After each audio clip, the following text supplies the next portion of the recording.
मोदी जी की मंत्रिपरिषद में मेरे साथी श्रीमान नित्यानंद राय जी, भारत सरकार के गृह सचिव श्रीमान अजय कुमार भल्ला जी, सचिव सीमा प्रबंधन श्री धर्मेंद्र सिंह गंगवार जी,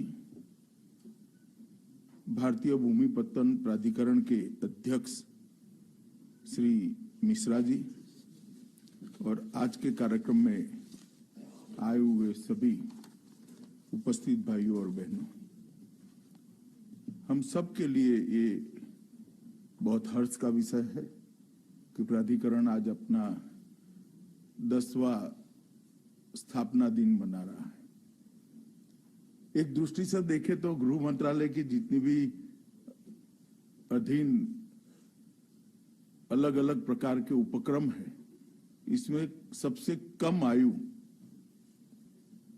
लैंड पोर्ट अथॉरिटी की है, परंतु 10 साल के कम अंतराल के बावजूद भी लैंड पोर्ट अथॉरिटी ने अपने उद्देश्यों की पूर्ति के लिए बहुत बड़ी यात्रा पूरी की है।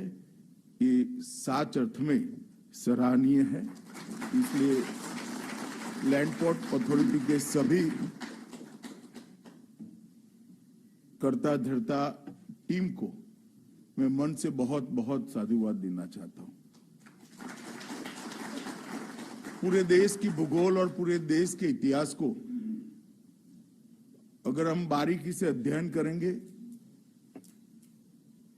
तो मालूम पड़ेगा कि दुनिया भर में भारत एकमात्र देश ऐसा है जो जियो कल्चर कंट्री।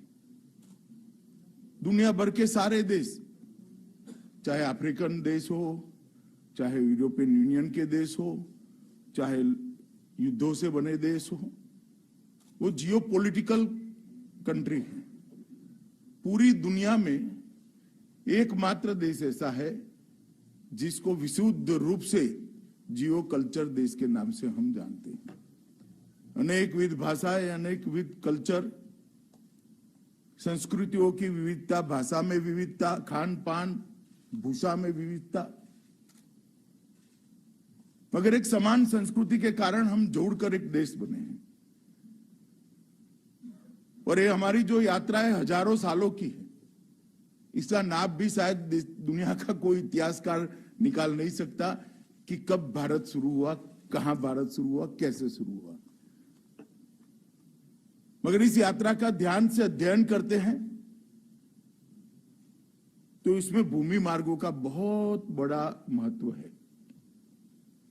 क्योंकि ये भूमि मार्गों के माध्यम से ही पूरे एशिया में हमारी संस्कृति, भारतीय संस्कृति का ध्वज लेकर कोई न कोई गया और उसको वहां पर फैलाने का काम किया।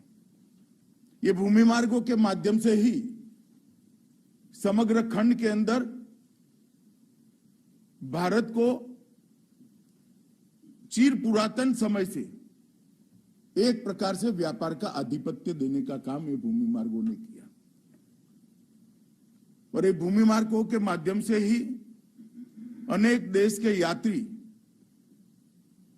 चिलचिलाती धूप और -50 डिग्री से ज्यादा टेम्परेचर वाले ठंड के अंदर से भी निकलकर भारत तक आए।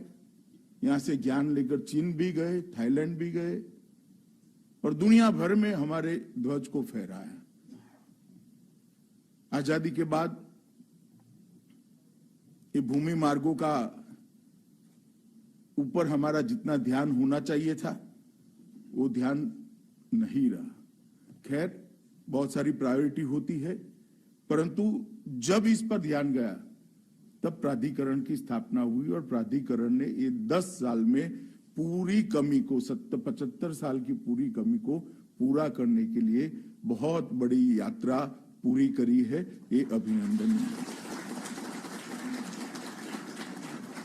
एकेडमिक दृष्टि से, एडमिनिस्ट्रेटिव दृष्टि से देखें तो प्राधिकरण क्या है भाई? वीजा चेक करता है, व्यापार के बिल ऑफ लेडिंग वगैरह चेक करता है, इस पर थप्पा लगाता है, कानून का नियमन करता है और फिर व्यापार और आवाजाही का एक कानूनी जरिया बनता है।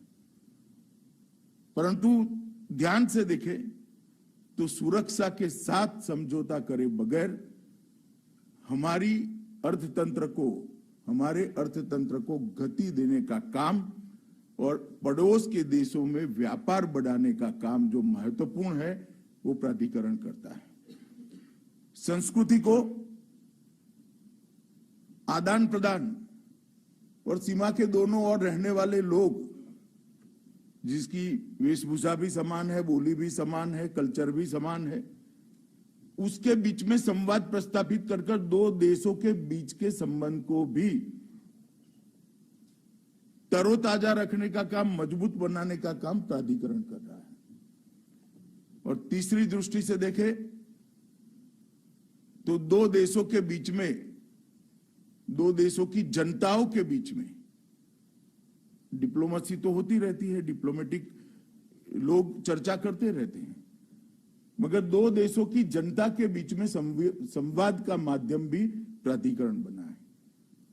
और मैं मानता हूं ये तीनों प्राधिकरण की जिम्मेदारी है कि सभी नियम और कानून का पालन करते हुए व्यापार की बढ़ोतरी करना, संस्कृति का आदान प्रदान जो सालों से, हजारों सालों से हमारा हो रहा है, उसको और तेज और मजबूत और अर्थपूर्ण बनाना, और जनता के बीच में संवाद के माध्यम से राजनीति से परे उठकर, डिप्लोमेसी के से परे उठकर दो देशों के बीच के बॉन्डिंग को मजबूत करना, ये प्राधिकरण की जिम्मेदारी है। आपके नियम जो बने हैं, सर्कुलर जो बने हैं, प्रक्रियाएं जो बनी है, इससे चलित होना देश के लिए हितावह नहीं होगा, परंतु फुल स्टॉप कॉमा में जाए अगर बिटवीन द लाइन पढ़कर ये तीनों उद्देश्यों की पूर्ति किस प्रकार से हो, वो भी प्राधिकरण की जिम्मेदारी है। क्योंकि कानून तो शुष्क होते हैं, पढ़ने वाले पर निर्भर करता है। जब पढ़ने वाला अपने उद्देश्यों की परिपूर्ति के साथ जोड़कर कानूनों को पढ़ता है तो इसके निहितार्थ भी कुछ और होते हैं और उसके उद्देश्य भी कुछ और होते हैं। और मुझे लगता है प्राधिकरण ने इस दिशा में जाना चाहिए। 15,000 किलोमीटर की हमारी लैंड बाउंड्री है। एक प्रकार से देखें तो सन 47 के पहले हम सब एक ही थे। तो संवाद भी है, संस्कृति भी है, जुड़ाव भी है और सुरक्षा की दृष्टि से चौकसी रखने की जरूरत भी है। इस सब का फाइन ट्यूनिंग करते हुए, बैलेंस करते हुए काम करना बहुत कठिन होता है, मगर मुझे भरोसा है कि अगर इसको हम ढंग से करेंगे तो बहुत बड़ा पोटेंशियल व्यापार, पड़ोसी देशों से के संबंध सुधार और संस्कृति के प्रचार प्रसार के लिए बहुत बड़ा पोटेंशियल प्राधिकरण के काम में पड़ा हुआ है। और मैं चाहूंगा कि प्राधिकरण के अध्यक्ष जी इस चीज को अंतिम व्यक्ति तक पहुंचाएं। इस स्पिरिट के साथ काम करना पड़ेगा, इस स्पिरिट को लेकर हमने काम को आगे बढ़ाना पड़ेगा। और ये अगर होता है तो मुझे भरोसा है कि प्राधिकरण की स्थापना का जो उद्देश्य रहा होगा वो उद्देश्य की परिपूर्ति के लिए हम बहुत तेजी से आगे बढ़ेंगे। 10 वर्षों की कम अवधि के अंदर अपनी उपयोगिता और प्रासंगिकता दोनों को प्राधिकरण ने सिद्ध किया है। बांग्लादेश के साथ हमारे ट्रेड कॉरिडोर बड़ी मजबूती के साथ शेप लेते जाते हैं और व्यापार का भी एक नेचर होता है। व्यापार के ट्रेड कॉरिडोर जब प्रस्तापित होते हैं तब व्यापार अपने आप में अपना स्वभाव बदलता है, अपना प्रवाह बदलता है। ट्रेड कॉरिडोर की जिम्मेदारी है कि पड़ोसी देश के व्यापार का प्रवाह और स्वभाव दोनों को बदलना। 600 साल पहले के अर्थतंत्र को आप अभ्यास करेंगे तो कई ऐसे रूट्स मिलेंगे जिन्होंने कई देशों को दुनिया के अर्थतंत्र के कंट्रीब्यूशन की दृष्टि से बहुत महत्वपूर्ण स्थान दिया था। और उसमें चीन और भारत ये दो बहुत महत्वपूर्ण राष्ट्र थे जो पूरी दुनिया के साथ व्यापार करते थे इस प्रकार के ट्रेड कॉरिडोरों के माध्यम से। तो ट्रेड कॉरिडोर की परंपरा भी हमने मजबूत करनी पड़ेगी, मगर इसके साथ साथ सिक्योरिटी एजेंसी के साथ भी प्राधिकरण का संवाद और सिक्योरिटी एजेंसी के साथ प्राधिकरण की नियमित बैठकें भी बहुत जरूरी है, क्योंकि यही रास्ता है जो हमारी सुरक्षा को भी शायद कभी कोई खतरे में डालना चाहे तो डाल सकता है। तो इस दृष्टि से जो सीएपीएफ अलग अलग बॉर्डर पर लगे हैं उनके साथ और सिक्योरिटी एजेंसियों के साथ संवाद भी प्राधिकरण का होना बहुत जरूरी है। मित्रों, सीमावर्ती क्षेत्रों में पीपल टू पीपल जुड़ाव, जन से जन का जुड़ाव एक बहुत बड़े खतरे को टालने का माध्यम बन सकता है। कोई भी देश जन भावनाओं से परे जाकर दूसरे देश के रिश्तों का आकार नहीं बदल सकता। जन भावनाओं में बड़ी ताकत होती है। तो जन से जन का रिश्ता अगर मजबूत करना है तो प्राधिकरण ने इसको भी एक अलग दृष्टि से देखना पड़ेगा। ये वर्ष हमारा आजादी के अमृत महोत्सव का वर्ष है। आजादी के 75 साल हो गए। प्रधानमंत्री जी ने देश के हर क्षेत्र को, हर इकाई को, जब आजादी की शताब्दी मनाएंगे, शताब्दी वर्ष होगा, उस वक्त वो इकाई कहां खड़ी होगी इसके लक्ष्य तय करने का काम दिया है। और 75 साल से 100 साल की ये यात्रा प्रधानमंत्री जी ने अमृत काल के रूप में व्याख्यायित की है। भारत को महान बनाने के 25 वर्ष, परिश्रम की पराकाष्ठा करने के 25 वर्ष, और ये 25 वर्ष का आयोजन करने का ये 75वां वर्ष है। तो लैंड पोर्ट अथॉरिटी ने भी अपने 25 साल का खाका बनाना चाहिए कि 25 साल के समय में हम भूमि मार्गों से अपने पड़ोसी देशों से और पड़ोसी देशों से आगे भी, जैसे अभी अफगानिस्तान में दिक्कत थी, हमने हजारों टन गेहूं भेज दिया उनको, तो लैंड पोर्ट से ही गया है। वो तो एक सहायता का जेस्चर था भारत का, परंतु व्यापार भी हो सकता है। तो हमने लक्ष्य तय करना पड़ेगा कि 25 साल के अंदर ये जमीनी मार्गों से हमारे व्यापार का लक्ष्य क्या होगा। आप ऐसा कर पल्ला नहीं झाड़ सकते कि ये तो कॉमर्स मिनिस्ट्री को करना है। कॉमर्स मिनिस्ट्री को जरूर करना है, मगर हर्डल दूर करने का काम आपका है। काफी सारे हर्डल यहां पर भी बने हुए हैं, इसका हमने बारीकी से अध्ययन करना पड़ेगा। हमने ये तय करना पड़ेगा कि 25 साल के अंदर जो मैंने कहा जन से जन का संवाद, उसमें कितनी सुविधा हम निर्मित कर सकते हैं। डेलीगेशनों को वहां से आना, यहां से जाना, दोनों के बीच में संवाद होना, ऐसे संवाद में प्राधिकरण उद्दीपक की भूमिका बजाए, किस तरह से हम कर सकते हैं, इसके भी लक्ष्य तय करने पड़ेंगे। और सुरक्षा की दृष्टि से सभी अत्याधुनिक तकनीक को अपनाते हुए एक अभेद सुरक्षा का चक्र जो सीएपीएफ सुरक्षा का काम कर रहे हैं, इसके साथ हम कैसे बना सकते हैं, उसकी भी चिंता और उसके भी लक्ष्य हमने बनाने पड़ेंगे। और लक्ष्य इस तरह से मत बनाइएगा, अध्यक्ष जी, मैं आपको निवेदन करना चाहता हूं कि इसका रिव्यू शताब्दी के वर्ष में हो। 5-5 साल के 5 स्पैन बनाने चाहिए और इसके अंदर 1-1 साल का भी लक्ष्य तय होना चाहिए और इसकी वार्षिक मीमांसा होनी चाहिए, तभी जाकर लक्ष्य सिद्धि होता है। क्योंकि 25 साल के बाद ना तो आप होंगे ना मैं होऊंगा। तो 25 साल के लक्ष्य को 5 साल के लक्ष्यों में विभाजित करना और 5 साल के लक्ष्य को एक साल के लक्ष्य में विभाजित कर इसका निरंतर रिव्यू और क्षति जो पीछे पड़ गए उसकी पूर्ति करना। ये करेंगे तब जाकर ये हमारे लक्ष्यों की सिद्धि होगी। मित्रों, आज अटारी बॉर्डर गार्डिंग फोर्स के आवास के लिए उद्घाटन भी किया गया है और इसमें लगभग आगे पर जो आयोजन है करीब करीब सभी जगहों पर हम इस प्रकार का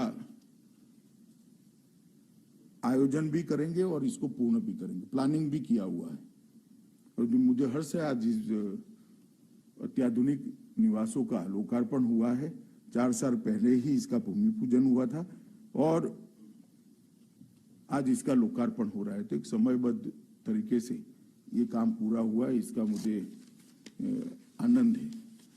मित्रों, अफगानिस्तान, बांग्लादेश, भूटान, चीन, म्यांमार, नेपाल और पाकिस्तान, ये 15,000 किलोमीटर की भूमि सीमा हमारी हर 50 किलोमीटर पर अलग अलग चुनौती लेकर खड़ी है। शायद ही किसी देशों की भूमि सीमा इतनी चुनौतीपूर्ण होगी जितनी भारत की है और शायद ही किसी देशों की भूमि सीमा इतनी अपॉर्चुनिटी रखती होगी जितनी भारत की भूमि सीमा के साथ। क्योंकि आज मोदी जी के नेतृत्व में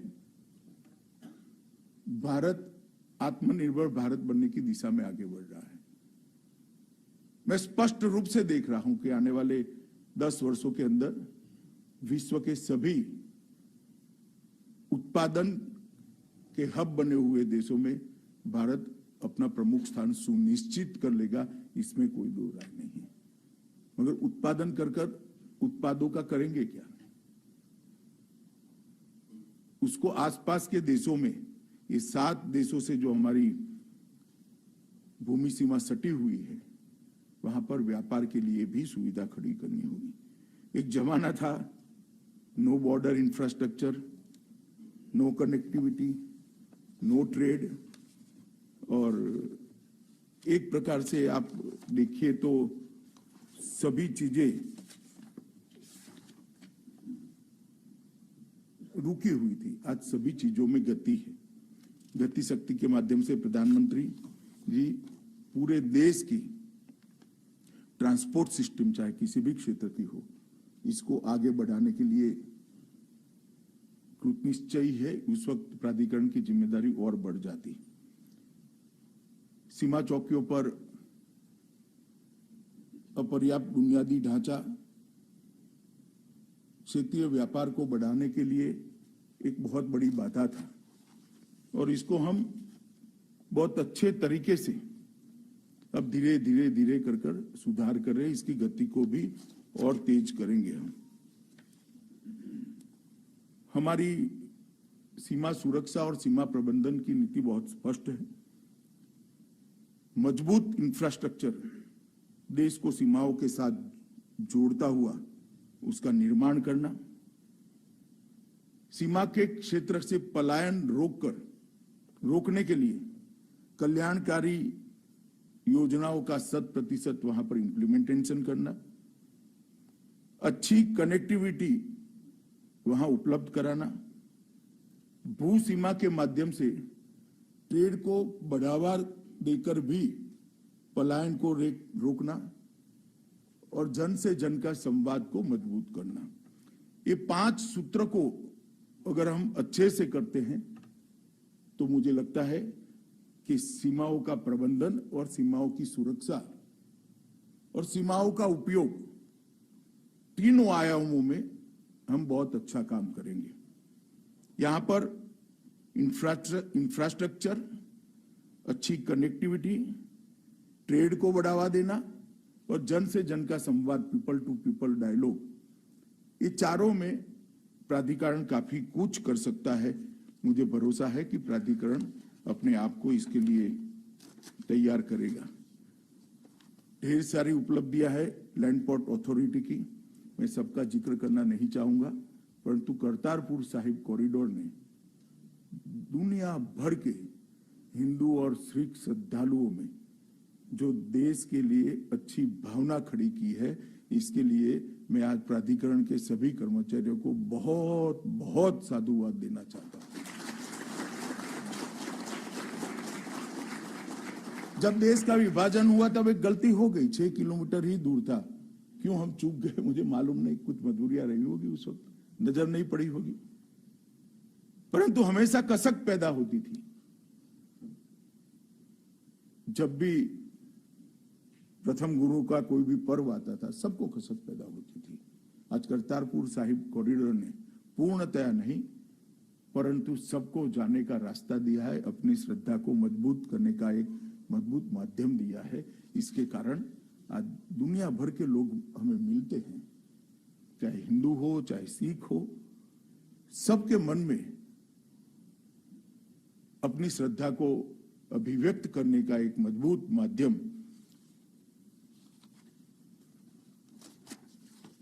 प्राधिकरण ने दिया है और सभी लोग अच्छे से प्राधिकरण का वखाण भी करते हैं और कहते हैं कि इतने कम समय के अंदर इतनी अच्छी सुविधा उपलब्ध कराई है। इसके लिए हम लोग एक प्रकार से ऋणी भी है। विदेश के कई सिख भाइयों से, हिंदू भाइयों से मेरी बात हुई है, पंजाब के रहने वाले सभी लोगों से बात होती है, सब लोग इसको बुरी बुरी प्रशंसा करते हैं। मित्रों, आने वाले दिनों में रेल कनेक्टिविटी भी बढ़ने वाली है, नदियों से व्यापार भी बढ़ने वाला है और भूमि से व्यापार भी बढ़ने वाला है। उस चुनौतियों को पार करने के लिए प्राधिकरण ने अपनी योजना, कार्य योजना भी बनानी पड़ेगी। मैन पावर बढ़ाना एकमात्र रास्ता नहीं है, वो जरूरी है कुछ मात्रा में। टेक्नोलॉजी के उपयोग से कैसे हम प्राधिकरण को मजबूत कर सकते हैं, व्यवस्था के उपयोग से कैसे हम मजबूत कर सकते हैं। अगर टेक्नोलॉजी और मैनेजमेंट हम चुस्त दुरुस्त कर दे तो कितना भी बोझ बढ़ेगा, व्यापार कितना भी बढ़ेगा, आवाजाही कितनी भी बढ़ेगी, वो अपने आप सांचे में ढलती चली जाएगी, आपको मालूम भी पड़ेगा नहीं। मगर टेक्नोलॉजी अपग्रेड नहीं करते हैं और मैन पावर का प्रबंधन नहीं करते हैं तो अव्यवस्थाएं खड़ी होने की चुनौती हमारे सामने है। मुझे भरोसा है कि आप इसके अच्छे से प्लानिंग भी करेंगे और आने वाले समय को ध्यान में रखते हुए एडवांस प्लानिंग भी करेंगे। इसके लिए गृह मंत्रालय की जो भी मदद की जरूरत है, निश्चित रूप से गृह मंत्रालय आपके साथ है, क्योंकि हम जानते हैं कि ये भूमि मार्ग का व्यापार और भूमि मार्ग की आवाजाही, इसी ने इस देश को कभी दुनिया में महान बनाया था और हमने ये रास्ता कभी भी बंद नहीं करना चाहिए, ऐसा हम ये सरकार की मान्यता है। स्कैनिंग के लिए अंदर आधुनिकीकरण के लिए भी अब गृह मंत्रालय प्रयास कर रहा है, हालांकि अभी कोई कॉन्क्रीट चीज हाथ नहीं लगी है, मगर हमारे बहुत तेजी से इस दिशा में हम आगे बढ़ रहे हैं। हर प्रकार का कंटेनर चेकिंग, कंटेनर को खोले बगैर कैसे हो सके, उसके लिए हम टेक्नोलॉजी लाने का प्रयास कर रहे हैं। ऑटोमेटिक नंबर प्लेट को पढ़ने की व्यवस्था, कार्गो व्हीकल ट्रैकिंग सिस्टम की सबसे अच्छे सॉफ्टवेयर और बाकी सारी टेक्नोलॉजी को भी प्राधिकरण ने दुनिया भर से संवाद कर आगे बढ़ाना पड़ेगा। मित्रों, आज 10 साल की यात्रा आप सबने पूरी की है। मैं ऐसा करता हूं कि आज से 25 साल मतलब 35 साल बाद कोई देश के गृह मंत्री यहां खड़े रहकर बोलते होंगे, उस वक्त बहुत गौरव के साथ प्राधिकरण के काम को वो सराहेंगे। इस प्रकार का प्लानिंग इस 25 साल में हमने करना है और देश के विकास में हमारा कंट्रीब्यूशन भी प्राधिकरण का बहुत बड़ा हो, ये हमारा लक्ष्य होना चाहिए। पड़ोसी देशों को के साथ रिश्ते सुधारने में भी हमारा कंट्रीब्यूशन सबसे बड़ा हो, वो हमारा लक्ष्य होना चाहिए और देश की सुरक्षा को भी अभेद बनाने में हम मजबूती के साथ काम करें, ये भी हमारा लक्ष्य होना चाहिए। फिर से एक बार आप सभी को बहुत बहुत शुभकामनाएं और आने वाले समय के लिए बधाई देकर मैं मेरी बात को समाप्त करता हूं। वंदे मातरम।